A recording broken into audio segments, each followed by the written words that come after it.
Hello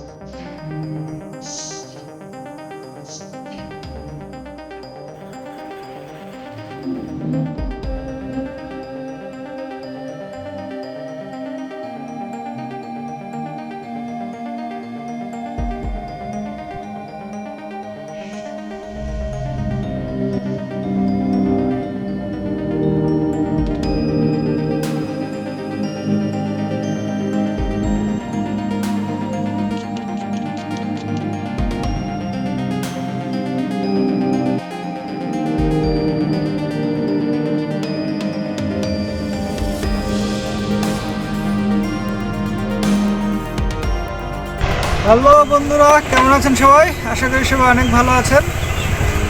hero HF deluxe এর মধ্যে যে বাইকগুলো আছে, কমিউটার বাইকগুলো, এর মধ্যে হিরোই বেস্ট। হিরো স্প্লেন্ডার একটি ব্যবসা সফল বাইক। তো স্প্লেন্ডারের আদলেই এই HF ডিলাক্সও তৈরি করা হয়েছে।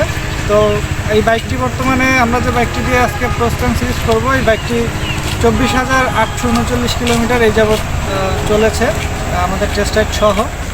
তো এই টেস্ট রাইডের মধ্যে এবং ইউজার, এটার যে ওনার, তার যে রিভিউ, সব কিছু মিলিয়ে আজকে আমরা এটার প্রস্তাব সিরিজ করবো। চলুন শুরু করি। তো বন্ধুরা, প্রথমে চলুন জেনে নিই বাইকটির কনস বা খারাপ দিকগুলো সম্পর্কে। প্রথমে আমাদের টেস্ট রাইডের যে খারাপ দিকটি মনে হয়েছে সেটা হচ্ছে বাইকটির ব্রেকিং পাওয়ার। বাইকটিতে একটি পাওয়ারফুল ইঞ্জিন ব্যবহার করা হয়েছে, কিন্তু তা সত্ত্বেও বাইকটির ব্রেকিং পাওয়ার যথেষ্ট নয়। টপ স্পিডে বাইকটির চাকা কিছুটা স্কিড করে এবং এর ব্রেকিং পাওয়ার আরও ভালো হওয়া উচিত ছিল। এর ব্রেকিং পাওয়ার যথেষ্ট মনে হয়নি। এই বাইকটির পাওয়ার অনুযায়ী, পাওয়ার ডেলিভারি অনুযায়ী এর ব্রেকিং পাওয়ারটা আমাদের যথেষ্ট মনে হয়নি। সেকেন্ড যে খারাপ দিকটি আমাদের মনে হয়েছে সেটা হচ্ছে ইঞ্জিন নয়েজ। বাইকটি কিছু সময় রাইড করার পরে এর ইঞ্জিন থেকে একটা নয়েজ পেয়েছি আমরা। তো আমরা টেস্ট রাইডে এই বাইকটিতে এই নয়েজটা পেয়েছি এবং আমরা আরও দুইটা ইউজারের সাথে কথা বলেছি, তাদেরও একই প্রবলেম রয়েছে। তবে সব বাইকে যে প্রবলেমটি রয়েছে সেটি বলা যাবে না। তবে আমরা টেস্ট রাইডের সময় বাইকটার ইঞ্জিন থেকে কিছুটা নয়েজ পেয়েছি। নাম্বার 3 যে সমস্যাটি আমাদের মনে হয়েছে সেটা হচ্ছে বাইকটার ফিচার। বাইকটি এই যে সিগমেন্ট রয়েছে, এই সিগমেন্টের অন্যান্য কোম্পানির যে বাইকগুলো রয়েছে তারা আপগ্রেড অনেক ফিচার অ্যাড করতেছে, কিন্তু এই বাইকটি তাদের ফিচারে কোনো পরিবর্তনই আনেনি। হিরোর উচিত এর ফিচার আরও আপগ্রেড করা। যেমন এই বাইকটিতে সাইড কভারে কোনো লক ইউজ করা হয়নি, সেখানে নাট ইউজ করা হয়েছে। তো এরকমের আরও আপগ্রেডেবল ফিচার অ্যাড করা উচিত ছিল বাইকটিতে, কিন্তু বাইকটি একেবারেই সাদামাটা অন্যান্য যে অনেক আগের যে বাইকগুলো যেভাবে বানানো হতো ওইভাবেই তৈরি করা হয়েছে। এটা একটা খারাপ দিক আমাদের মনে হয়েছে।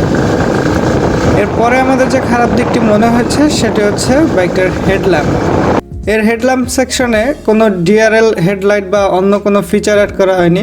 আমরা যদি এই সেগমেন্টের অন্য বাইকগুলো দেখি, যেমন আমরা যদি বাজাজ প্লাটিনা দেখি, তো তারা তাদের হেডলাইটে DRL LED DRL headlamp add করেছে। এছাড়া অন্যান্য সেগমেন্টের হেডলাইটে পার্কিং সহ একটু আলাদা ফিচার অ্যাড করা হয়, কিন্তু এই হেডল্যাম্পটা কোনো ফিচার অ্যাড করা হয়নি, একদম সাদামাটা। তার পাশাপাশি এর হেডল্যাম্পের আলোটি 12 ভোল্টের হ্যালোজেন বাল্ব ইউজ করা হয়েছে। এর হেডলাইটের পাওয়ারটাও আমাদের কাছে যথেষ্ট মনে হয়নি। বাইকটি সিটি রাইডিংয়ের জন্য ভালো, তবে হাইওয়ে রাইডিং বা লং ট্যুরের জন্য বাইকটি মোটেও পারফেক্ট নয়। সেই ক্ষেত্রে যারা নিয়মিত লং ট্যুর করেন বা দূরে রাইড করেন, হাইওয়ে রাইড করেন, তাদেরকে বলবো যে তাদের জন্য এই বাইকটি নয়। কিন্তু যারা সিটিতে রাইড করেন তাদের জন্য বাইকটি অনেক কমফোর্টেবল এবং পারফেক্ট একটি বাইক। সর্বশেষ আমরা যে খারাপ দিকটি মনে হয়েছে বাইকটির, সেটি হচ্ছে এর মিটারের ডিজাইন। বাইকটিতে একদম সাদামাটা অ্যানালগ একটি মিটার ব্যবহার করা হয়েছে, কিন্তু এই সেগমেন্টের অন্যান্য যে বাইকগুলো বাজারে আসতেছে তারা তাদের লুকস এবং বিভিন্ন মিটারের বিভিন্ন এক্সট্রা ফিচার বা এর সাথে বাইকের আপগ্রেডেশনের সাথে কিছুটা মিক্স থাকে, অ্যানালগ এবং ডিজিটাল মিক্স করা থাকে মিটারগুলো। কিন্তু এই বাইকটিতে একদম সেই সাদামাটা, সেই আগের একদম অ্যানালগ মিটার ব্যবহার করা হয়েছে। তো হিরোর উচিত অবশ্যই বাইকটিতে কিছু আপগ্রেড লুকস আনা এবং বাইকটির ফিচারগুলো কিছুটা আপডেট করা উচিত, যেহেতু বাজারে এই সেগমেন্টের অন্যান্য বাইকগুলো অনেক আপগ্রেড। এবার যদি বাইকটির ভালো যে দিকগুলো সেগুলো নিয়ে কথা বলি, তাহলে প্রথমেই বলবো এর বিল্ড কোয়ালিটি। বাইকটির বিল্ড কোয়ালিটি এক কথায় অসাধারণ। এই সেগমেন্টের যতগুলো বাইক রয়েছে তার মধ্যে এই বাইকটির বিল্ড কোয়ালিটি কোনো অংশেই খারাপ না, আমাদের কাছে বিল্ড কোয়ালিটি যথেষ্ট ভালো মনে হয়েছে এবং গাড়িটির যে প্লাস্টিকগুলো ব্যবহার করা হয়েছে সেগুলো অনেক উন্নত মানের প্লাস্টিক ব্যবহার করা হয়েছে, এর কালারটা অনেক ভালো মনে হয়েছে আমাদের। 2 নম্বরে যেটা বলবো এর ভালো দিক সেটা হচ্ছে কমফোর্টেবল, বাইকটা অনেক কমফোর্টেবল এবং বাইকটি আপনি সিটি রাইড করে অনেক মজা পাবেন। বাইকটি সিটি রাইডিংয়ের জন্য আমি মনে করি অনেক সুন্দর একটি বাইক এবং অনেক আরামদায়ক একটি বাইক। নাম্বার 3 যে ভালো দিকটি বলবো সেটা হচ্ছে এটি একটি ক্লাসিক কমিউটার। বাইকটিতে সাদামাটা একটা লুকস দেওয়া হয়েছে, এক্সট্রা কোনো ফিচার দেওয়া হয়নি, কিন্তু তবুও বাইকটি আপনি ক্লাসিক্যাল একটা ভাব আসবে বাইকটি আপনি যখন রাইড করবেন। যারা একটু ক্লাসিক যারা রয়েছেন বা অনেকে রয়েছেন আপনার জব করতেছেন তাদের জন্য বাইকটি আমি মনে করি অনেক ভালো এবং কমফোর্টেবল হবে। নাম্বার 4 যেটা বলবো সেটা হচ্ছে বাইকটার মাইলেজ। বাইকটার মাইলেজও আমরা ভালো পেয়েছি, আমরা সিটিতে অ্যাভারেজ 48 কিলোমিটার পার লিটার পর্যন্ত পেয়েছি এবং হাইওয়েতে আমরা 55 কিলোমিটার পার লিটার পর্যন্ত এর মাইলেজ পেয়েছি এবং আমরা এই মাইলেজটি পেয়েছি বাইকটির স্ট্যান্ডার্ড টিউনিং করা অবস্থায় পেয়েছি। আপনি চাইলে কিছুটা কমিয়েও নিতে পারবেন, তবে আমরা এটা রিকমেন্ড করব না। আপনি স্ট্যান্ডার্ড টিউনিংয়ে এই মাইলেজটা পাবেন এবং এটা আমি মনে করি সন্তোষজনক। নাম্বার 5 যেটা বলবো সেটা হচ্ছে মেনটেনেন্স কস্ট। বাইকটির সবথেকে ভালো দিক হচ্ছে এটা যে এটার স্পেয়ার পার্টসগুলো আপনি হাতের নাগালে এবং স্বল্প দামের মধ্যেই পেয়ে যাবেন এবং ম্যাক্সিমাম জায়গায় এর স্পেয়ার পার্টস অ্যাভেলেবেল রয়েছে। তো বাইকটির সবথেকে ভালো দিক বলবো এটা যে বাইকটার স্পেয়ার পার্টস অ্যাভেলিটিটাও ভালো এবং এর মেনটেনেন্স কস্টটাও অনেক কম। বাইকটিতে একটি 97.2 সিসি 4 স্ট্রোক এয়ার কুল সিঙ্গেল সিলিন্ডার ইঞ্জিন ব্যবহার করা হয়েছে, যা থেকে 8.2 বিএসপি ম্যাক্সিমাম পাওয়ার ও 8.05 নিউটনমিটার টর্ক ডেলিভারি হবে। বাইকটিতে কিক এবং সেলফ উভয় স্টার্টিং মেথড রয়েছে এবং বাইকটিতে একটি 4 স্পিড গিয়ারবক্স ব্যবহার করা হয়েছে। বাইকটির সামনে টেলিস্কোপিক এবং পেছনে সুইং আর্ম শক অ্যাবজর্ভার ব্যবহার করা হয়েছে। বাইকটির ওয়েট 110 কেজি এবং এর ফুয়েল ট্যাঙ্কে 10.50 লিটার ফুয়েল নেওয়া যাবে।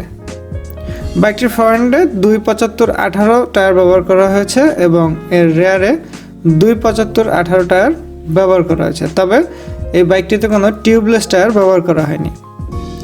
বাইকটির সামনে 12 ভোল্ট হ্যালোজেন বাল্ব এবং এর পেছনে 12 ভোল্ট এবং ইন্ডিকেটারে 12 ভোল্ট বাল্ব ব্যবহার করা হয়েছে। বাইকটির আপডেট প্রাইস জানতে ডেসক্রিপশন বক্স চেক করুন এবং যে কোনো বাইকের আপডেট নিউজ টিপস ট্রিক্স পেতে ভিজিট করুন bikelovers.net এই ঠিকানায়। বন্ধুরা, এই ছিল হিরো HF ডিলাক্সের ভালো মন্দ দিকগুলো টেস্ট রাইডের মধ্যে এবং এর ইউজার এক্সপিরিয়েন্স থেকে আমরা এই প্রশ্ন সৃষ্টি করেছি, ভালো মন্দ দিকগুলো তুলে ধরার চেষ্টা করেছি। আজকে পর্যন্তই, সবাই ভালো থাকবেন। আর বন্ধুরা, আমাদের এই বাইকটি টেস্ট রাইডের জন্য দিয়ে সহযোগিতা করেছেন আমার খুব কাছের এবং খুব শ্রদ্ধাভাজন এক বড় ভাই আমার, উনি সাংবাদিক আমাদের জাহিদ ভাই। অনেক অসংখ্য ধন্যবাদ বাইকটি দিয়ে আমাদেরকে সহযোগিতা করার জন্য। আপনাকেও ধন্যবাদ আসলে এই ধরনের প্রচারগুলো করার জন্য, যাতে সবাই জানতে পারে এবং দেখে শুনে সে ইউজ করতে পারে। ঠিক আছে, ধন্যবাদ। ওয়েলকাম। তো বন্ধুরা, সবাই ভালো থাকবেন। যারা ধৈর্য ধরে ভিডিওটি দেখেছেন সবাইকে আন্তরিকভাবে ধন্যবাদ জানাচ্ছি। And always wear helmet, because no helmet no respect. Best wish for every bike lovers. আল্লাহ হাফেজ।